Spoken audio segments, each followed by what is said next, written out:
Vamos lá, mais uma edição do podcast e hoje eu tenho o prazer de entrevistar meu amigo, DJ, jornalista, radialista, deixa eu ver mais, turismólogo e diretor do Museu do Reggae, Ademar Danilo. Seja bem-vindo ao nosso programa. Muito obrigado, Valdinei, pelo convite, pelo carinho, pela consideração. Estamos aqui para a rapaziada. Olá, rapaziada, tudo bacana?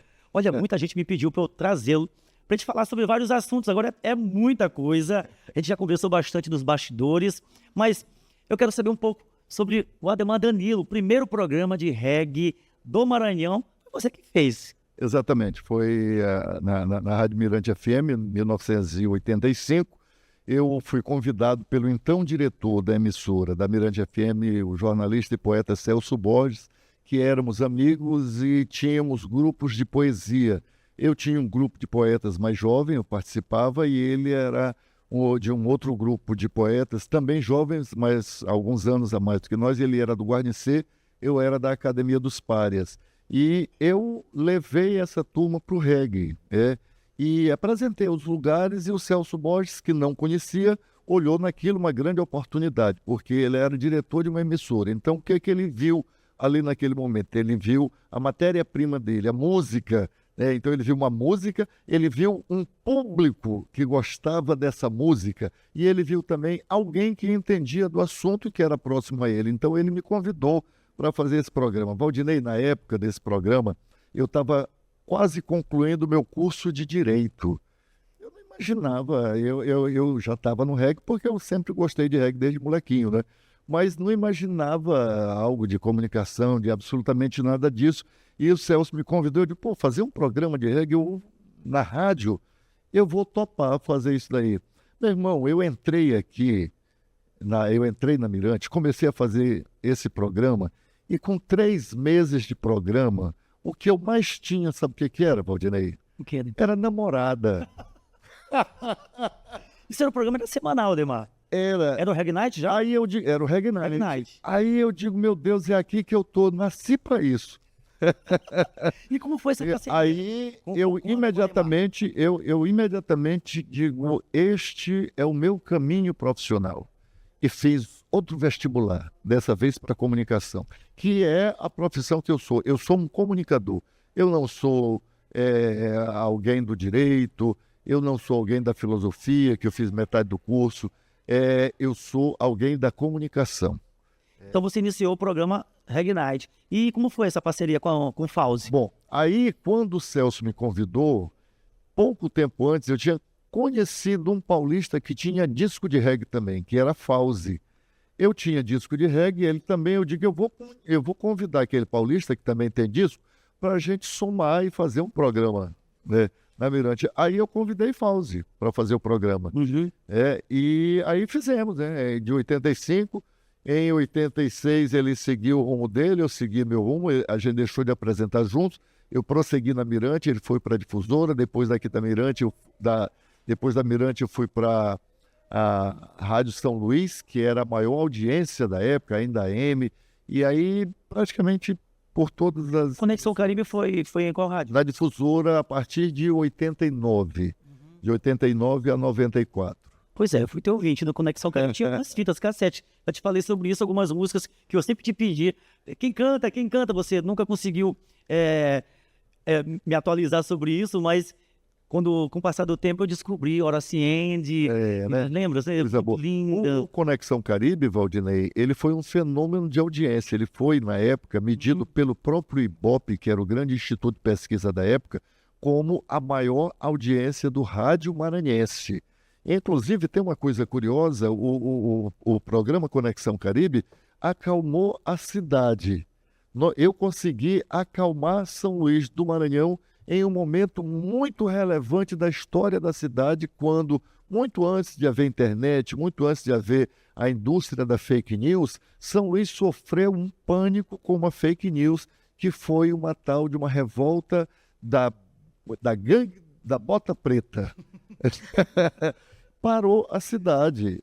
Escolas não fecharam para aula, o comércio da Rua Grande fechou, e todo mundo estava acreditando que tinha uma eleição para chefe dessa gangue, onde iria ser o chefe da gangue quem levasse mais mamilo feminino para a coisa, quem arrancasse mais bico de seio de mulheres. Então imagina o pânico na cidade isso. E aí eu consegui, com um trabalho jornalístico, acalmar a cidade. O que era um trabalho jornalístico? O nosso programa, um programa de reggae, eu fiquei ligando o tempo todo, tanto para o primeiro distrito policial, quanto para o socorrão. Ou seja, se tivesse alguém ferido, alguma menina, iria para a polícia e a pessoa ferida iria para o socorrão.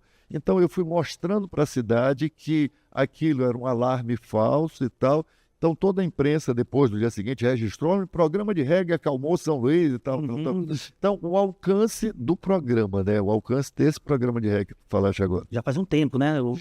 Isso, eu estou falando de 89, 90, ou seja, quase 40 anos. Eu sou piolho de rádio, né? Sempre gostei muito de ouvir rádio. Teu programa, para mim, ele sempre foi marcante por todas as histórias que você contava, os lançamentos. Bem, você foi várias vezes à Jamaica, eu creio que pelo menos umas 10, né? 11. 11 vezes, quase eu acerto. 11 vezes na Jamaica, garimpou muita música por lá, Ademar? Bocado. Muita música. Uma diferença, eu trouxe quase tanto disso quanto os caras que viajaram para trazer disso para vender. Chico do Reggae, Dredd Sandro, Júnior Black, até o próprio Nat Knifeson. Então eu trouxe quase tanto disso, não trouxe tanto porque a minha diferença para eles é que eu não comercializava.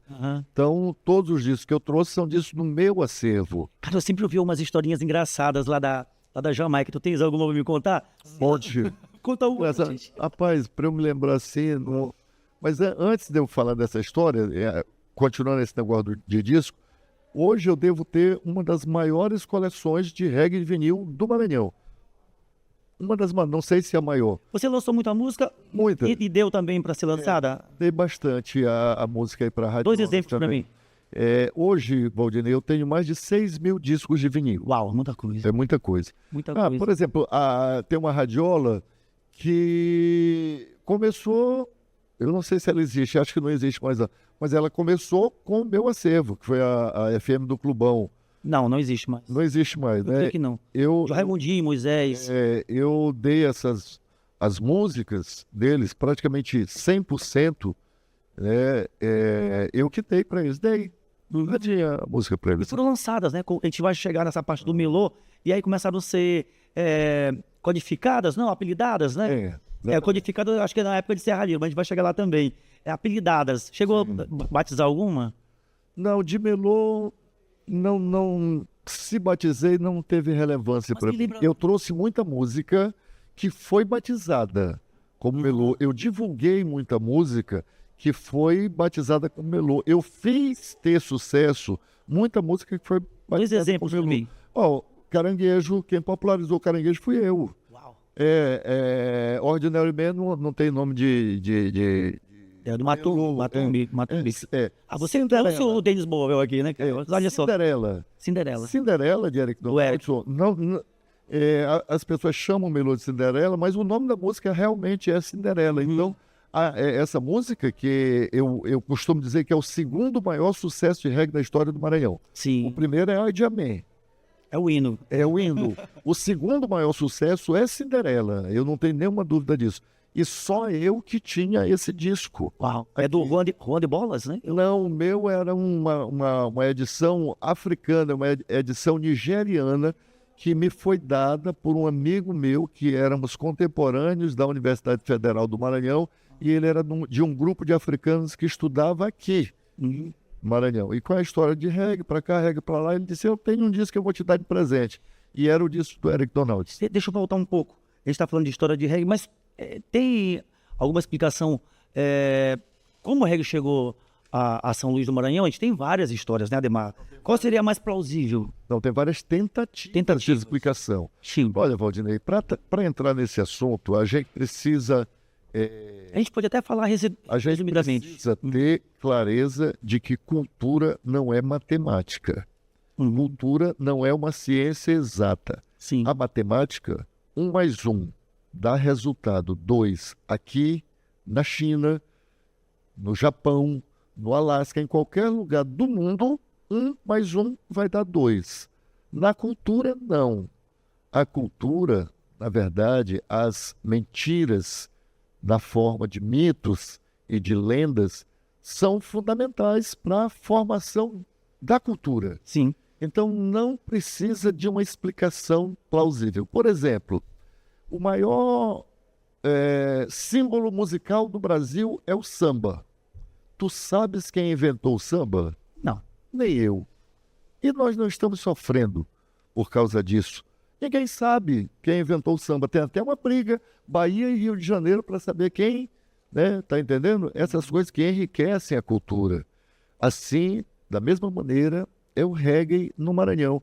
Como chegou? Como é que uma música cantada em outra língua, como é que uma música que nós não sabemos o que significa, não sabemos o nome, não sabemos quem canta, como é que essa música sobrevive? Como é que eu faço para que essa música se torne popular? É um fenômeno. Tudo isso faz com que o fenômeno do reggae do Maranhão seja ainda mais interessante, porque a resposta que todo mundo quer, como foi que o reggae chegou no Maranhão? Essa é a resposta que tu queres. Essa é a resposta que qualquer pesquisador quer. E sabe qual é a resposta? Para quem trouxe o reggae do Maranhão? Como? Quando? Nós não sabemos. Nós não sabemos. Tudo que existe explicando isso é lenda. São teorias. É mito. Uhum. Que forma? Não é problema nenhum. Alguém tentar dar uma explicação. Ou pelo Porto de Itaqui, ou pelas ondas sonoras. Mas, olha, é importante a gente saber, a Jamaica nunca teve, não tem e nunca terá rádios potentes. A Jamaica nunca se interessou em disputar esse mercado de rádio do Caribe. Então, nenhuma rádio da Jamaica tocava aqui. Pior ainda, naquela época, início dos anos 70 na Jamaica, o reggae também era discriminado. Existem documentos do Ministério do Turismo da Jamaica recomendando que as emissoras de rádio não tocassem aquele ritmo, porque era associado principalmente às pessoas da periferia que tinham ligações com Cuba. Então tinha um componente político, porque Jamaica e Cuba são muito perto. É como de São Luís para Pinheiro. É bem próximo. Da Jamaica para Cuba, é pertinho, as pessoas vão de barco de um país para outro. Então Cuba como era um país perseguido e tal, na época, né, meus aliados dos Estados Unidos e tudo mais. Então, o Ministério do Turismo da Jamaica recomendava que as rádios não tocassem aquela música que era produzida pelas pessoas, essas pessoas que eu estou falando. Então, as rádios da Jamaica nunca chegaram por aqui. A rádio daquela região que chegava aqui, mal e porcamente, eram da Colômbia, que também não tocavam reggae. Tocavam salsa, merengue, lambada e tal, mas não tocavam reggae. A outra, do contrabando de café que ia para o Caribe e quando eles voltavam de lá, paravam por aqui, deixavam seus discos no Baixo Meretriz e tal. Valdinei, o Caribe tem a Colômbia que produz tanto ou até mais café do que o Brasil. Aqui no Brasil, produz café São Paulo, Minas, Paraná, aquela região, Rio de Janeiro. Olha só que interessante. Tu tá entendendo? Nenhum contrabandista vai sair lá do sudeste do Brasil, atravessar a linha do Equador e para o outro lado, outro hemisfério do planeta para vender café. Tu tá entendendo? Entendi. Então, isso são histórias, são lendas, que, ao contrário, a gente não deve dizer que são mentiras. Não, são tentativas de explicação para uma coisa que não tem explicação. Interessante. Enriquece. Volto a dizer, a cultura não precisa de exatidão. É isso. E, Ademar, e o melô? Melô. Eu assisti uma matéria tua há pouco tempo, que tu falas que o melô ele veio como uma estratégia de sobrevivência. Acho que é legal. Essa é a expressão que eu uso, estratégia de sobrevivência. Mas para a radiola também, né? Não é uma estratégia de sobrevivência consciente. Sim. O reggae ele é tão orgânico no Maranhão que ele tem instinto de sobrevivência. Quando eu falo isso, as pessoas assim me olham e dizem assim, Ademar é doido com esse negócio de reggae. Mas é porque eu elevo o reggae à categoria de um ser vivo, que tem vários atributos dos seres vivos, entre eles, um instinto de sobrevivência. Ora, impraticável. Eu pedi uma música, olha aí, amigo, o DJ toca Is So Much Trouble in the World. Eu maranhense, eu falo que eu estudei inglês e aprendi, 99% das pessoas não. Então, tinha de ter um jeito de pedir a música. Então, o que aconteceu? Pro DJ, pra rádio. Você recebia muito isso? Muito. Como é que se dá isso daí? Eu gosto muito da música. Se eu gosto, eu preciso ouvir. Mas eu não sei o nome daquela música. Ela é em outra língua. Eu preciso pedir para o DJ aquela música que eu amo. Então eu vou ter de dar um jeito nisso. E aí o maranhense criou os apelidos das músicas. Esse negócio de melô não é invenção de maranhense.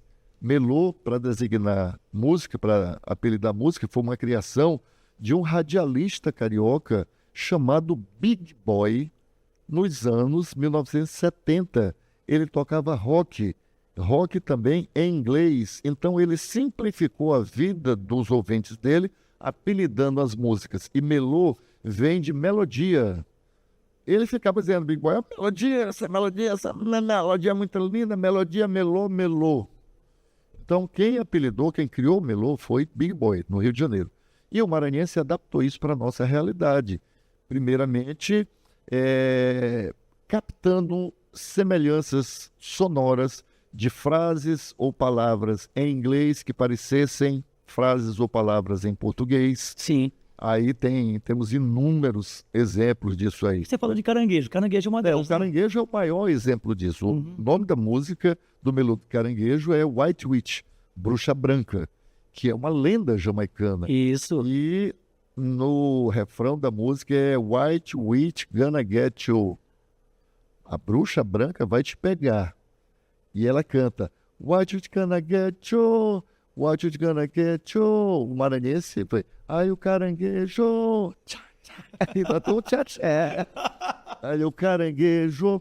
Então isso aí foi para que essa música sobrevivesse na minha preferência, na tua preferência, na preferência das pessoas. E isso foi inconsciente. Nessa mesma entrevista que tu te referiste, eu faço referência à música Bad Reputation. Bad Reputation é má reputação. Sim. O refrão, o cantor canta Bad Reputation, bad, virou melô da cabra. É uma cabra. Por conta disso. Bad, bad, bad. Tem a outra música que o cara diz que lobos estão em pele de cordeiro. Wolf in a sheep clothing. Então, diz assim, them are wolf. Them are wolf. Some of them is a wolf. Some of them are wolf. Some of them are wolf. Chama them a wolf. Chama them a wolf. Melô de Ademar. Esse acaba sendo um efeito sonoro que faz relação a Ademar. É legal isso. Exatamente. Legal esses fonemas. E, cara, a gente compreende de uma forma tão legal para a nossa realidade do reggae. É interessante explicar isso. Mas tem música que não faz essa relação, que foi... Não, exatamente. Não é isso. Essas expressões parecidas, tecnicamente, na gramática a gente chama de falso cognato. Isso. Que é algo que parece o que não é. Aí tem música que não tem relação. Aí Coab ficou não raro. tem nada a ver. Essas semelhanças começaram a rarear, porque nem toda música tem algo que... Isso. Né? Como o melô da Coab. Coab não foi para um bairro até então, né? Coab foi para um carregador de caixas de Ferreirinha. Eu acho que é mais ou menos isso, se não estiver errado. Não, tá certo. Então, essas coincidências sonoras foram rareando. E aí, as outras músicas precisavam ter apelido. Precisavam, sim. Então o DJ passou a apelidar a sua namorada, a sua rua, seu bairro, a cidade, até o inimigo recebeu o melô. Tem uma música que se chama Melô do Ladrão. Sim, eu sei da história. Tem outra, será que eu posso dizer aqui que tem uma música chamada Melô do Corno? E aí, assim vai, né, Ademar? E aí vai, até os inimigos foram homenageados.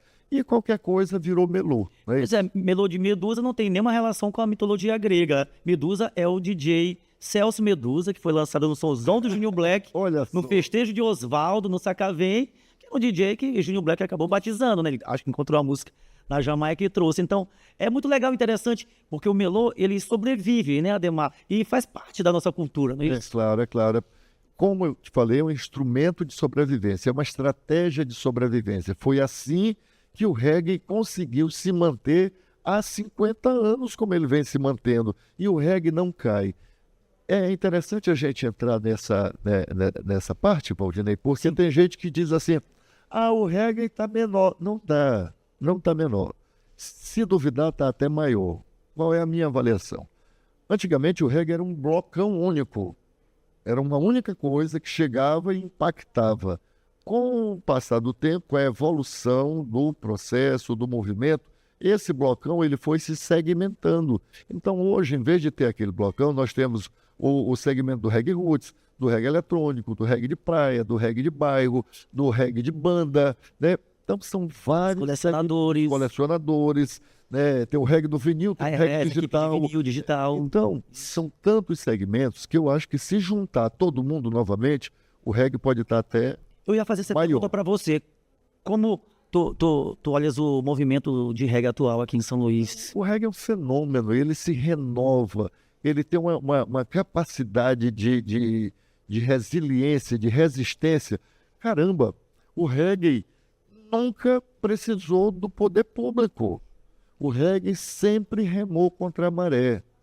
O primeiro reconhecimento do poder público em relação ao reggae já foi nos anos 2000, com a prefeitura criando a CIFT. Comissão Integrada Reggae Turismo. Sim. Foi a primeira vez que o reggae foi reconhecido como interlocutor social. Foi criada uma estrutura de reggae junto à Secretaria de Turismo do município. CIRT, que existe até hoje e promove o Dia do Regueiro todos os anos. E a segunda experiência, e é uma experiência impactante, é o Museu do Reggae. O Museu do Reggae tem um impacto fundamental e definitivo na história do reggae, na história recente. Mantém a nossa cultura viva, preserva. Não apenas mantém, preserva, estuda, celebra, como também fortalece de uma maneira que legitima o reggae, que faz com que o reggae, por exemplo, seja chamado para um festival em setembro, no Rio de Janeiro, com as culturas dos paredões de som. Então, lá no Rio de Janeiro, em setembro, vão estar representados o Rio de Janeiro com os seus paredões de funk, o Pará com as suas aparelhagens, paredões de tecnobrega, e o Maranhão com a sua radiola representando o reggae. Então, isso, quem fez a ideia desse festival, quem provocou foi o reggae do Maranhão. Está entendendo? Então, o Museu do Reggae é que deu essa visibilidade, ajudou na visibilidade nacional do reggae, que estava em baixa. Então o reggae chegou impactando. O Museu do Reggae, em 4 anos, recebeu mais de 200 mil visitantes. Fantástico. Muito bom, parabéns, Ademar, pela direção do Museu do Reggae. Eu estou até te devendo algumas coisinhas, né? Você pode até cobrar aqui no podcast. Rapaziada, olha, este cidadão já prometeu levar as lembranças dele lá para o Museu do Reggae. Esse cidadão tem um acervo muito bacana. E já que ele abriu a guarda aqui, eu vou cobrar mesmo para ele levar isso aí. Vocês terem uma ideia, esse cidadão aqui chamado Valdinei está recebendo o chapéu original de Gregory Isaacs. Olha aí. Legal, obrigado. Obrigado pelo spoiler aqui do podcast sobre o tributo. Legal, Ademar. Danilo, parabéns. É tanto assunto pra gente falar. Quero que tu saibas que eu sou teu fã, tu és foste meu professor de comunicação, sou teu ouvinte desde sempre, te acompanho. Fui convidado por você para fazer parte do time do Chão à Maré, foi um momento grandioso na minha vida, tocar à beira da praia, e ter se encontrado também no Porto Praia, ali na São Marcos, feito grandes festas. Você tem um conhecimento incrível sobre reggae, aprendo muito contigo, sempre tiro minhas dúvidas com você. Ademar, é aquele livro aberto sobre reggae, esse livro de conhecimento sobre reggae, sabe muita coisa. Apresentou o primeiro programa, como ele falou logo no início aqui do podcast, primeiro programa de rádio maranhense chamado Reggae Night, tem colaborado muito com o movimento. Vou te adjetivar aqui, assim, o programa todo, porque tu sabes muita coisa sobre reggae, mas eu quero a história da Jamaica engraçada, que sempre eu ouço os colegas comentando, você tem a sua também, que no meio da conversa a gente parou. Olha, eu estou me lembrando uma que não é engraçada, mas é uma história doida, né? Eu aluguei uma lambreta na Jamaica. Eu viajei o país inteiro durante 26 dias de lambreta, sozinho. Sim. Então. E em Montego Bay, que é a capital turística da Jamaica, a Jamaica tem duas capitais. Onde fica o Rose Roll, né? Exatamente. Isso. Tem Kingston, que é a capital administrativa, política e industrial, e tem Montego Bay, que é a capital turística, porque, para quem não sabe, a Jamaica vive do turismo, né? A Jamaica vive do turismo e da bauxita, do alumínio. São os dois grandes produtos jamaicanos, além da ganja, obviamente, né? Então, eu viajei e em Montego Bay me roubaram a lambreta. Eu fui na casa de um cara que eu comprava disco dele, e eu deixei a lambreta estacionada e veio um senhor lá e perguntando se eu tinha autorizado alguém a andar na minha lambreta. Eu disse que não. Aí ele disse, olha, então roubaram a sua lambreta. Porque o jamaicano, ele é formal, assim, que nem o inglês. O cara não chegou dizendo, roubaram a tua lambreta. Não, primeiro ele perguntou se eu autorizei. Aí eu disse que não, ele disse que então roubaram essa lambreta. E, Valdinei, eu tinha alugado essa lambreta para economizar, eu aluguei sem capacete e sem seguro. Eu digo, meu Deus, como é que eu vou pagar uma lambreta agora na Jamaica, gente? Como é que vai ser que roubaram? A história é muito boa. Eu fiquei naquela, e eu digo, eu vou ter de ir na polícia e tal. Aí olha como são as coisas. O cara que eu estava na casa dele, ele vendo que era um desespero sincero mesmo meu, ele respirou e disse assim, peraí. Aí ele saiu. 10 minutos depois ele voltou e disse, me dá a chave da lambreta, porque o ladrão levou sem chave, né? Aí eu dei a chave e mais 10 minutos ele voltou com a lambreta. O cara da casa. Porque ele conhece os vizinhos dele. Sim. E eu era um cara que eu cheguei lá, eu não era um turista esnobando, não. Eu já tinha visitado ele antes. Eu levei café do Brasil para ele. E em uma viagem anterior, eu levei para dar de presente, porque ele me ajudava a conseguir discos. Sim. Né? E dessa eu tinha levado uma camisa da seleção brasileira. Pronto. Para ele. Então eu era um cara considerado. Isso. Porra, como é que vai roubar meu considerado aqui na minha casa, rapaz? Legal, eu canso de ver essa história, Ademar. Obrigado, Ademar. Meu irmão, satisfação. Pô, tem muita história pra gente falar e eu queria que você voltasse aqui pra... Se a gente tivesse tempo, eu ia falar do Reggae Cruise, que é Não, mas fique à vontade, fique à vontade pra gente fechar. Nós temos... É um fenômeno. Nós temos uma experiência... Sim. Turma, o Reggae Cruise é um passeio pelas águas da Jamaica brasileira. É um passeio de barco, é uma festa de reggae dentro de um barco. E nessa festa de reggae, a gente vai viajando e eu vou contando histórias da história da cidade, ambientais, turísticas e regueiras, obviamente. Valdinei, o Reggae Cruise te mostra até onde os franceses se renderam para os portugueses quando São Luís foi fundada. Eu mostro para a rapaziada, eu digo, turma, foi aqui que Daniel de Latouche assinou a rendição para Jerônimo de Albuquerque. Mostro onde era o aldeamento Tupinambá, liderado pelo Japiaçu, que era o principal líder Tupinambá daqui dos indígenas, dos povos originários aqui em São Luís. Então, e tudo isso ao som de reggae. Eu vou contando essa história aqui pelo Rio Anil, Beira-Mar, quando chega na Barragem do Pacanga, eu não conto mais história nenhuma. Aí eu já não conto mais história nenhuma quando chega ali pela Barragem do Pacanga, porque já tá todo mundo mesmo doidão, dançando e já bebeu e já... Legal, obrigado mais uma vez, Ademar. Meu irmão, obrigado. Obrigado. Espero que você volte para te falar mais histórias legais aqui no podcast. Obrigado pelo carinho, eu quero pela que seja o primeiro de muitos contigo. Legal. Muito bem, galera, até a próxima. Fique ligado no Reggae Point de segunda a sexta na Mirante FM, a partir das 7 da noite, domingo 8 às 10 da manhã. O Reggae Vibe é todo sábado de 8 às 10 da noite. Baixe nosso aplicativo e curta a gente. Até mais!